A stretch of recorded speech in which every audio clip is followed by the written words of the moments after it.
na ko na me kwacho akukọ ni nie se wo hu no enti me pagya akukọ no na mafa ma ade eni hey mawo hey wo ya mi ye ya wie enti ye begya ya ma aboa na hye afra duro no ya wie na ma yam eni na me de semena na to awoduwanum na ma hwie duro no ade agum na ma si na ma te na me de amani edi enti amatumi wo Bible tumi wo Bible say nyame anu masem bia yitumi every word of God is power enti ho no it's a wiase wo no na wo didi yen woni di ba to common ya ne mienu ya nam nse ya kwani ekosia bodam ni awude wani we be hu no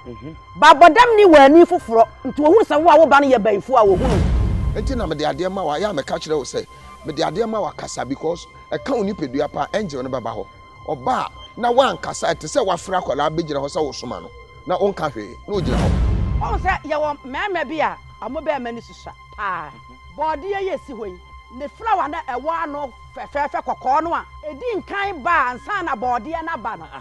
eno ompe bi ye ba he ne se e be du ba bia na ye se me maame ya se je se me sacrifice no yes sunsum bia wo na chiwade enti se ye agi wo sam sika ye hwe wachi ye be hunu se abna asamasi ana waye wo si aye wo sei ye de ade we kawa ne ho beto no wan kasa wo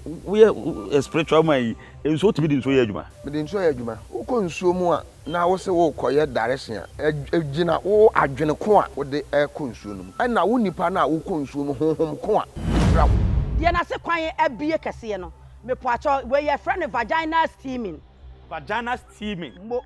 me poacho se wonim nunum mo me kire mienu okay nunum no nipa na be kwa akwatete introduce you was our word and one is a katawani na you close your eyes we gina ho no musa wo ba bi wani no na o baby fufuro na ho e nice o kwa wo mpese o beba ade we e kire ni padwen kakra e be kire wa because a secret kwasi buro ni hwehwe mu hu se a secret enti na wo yi free normal Bible num no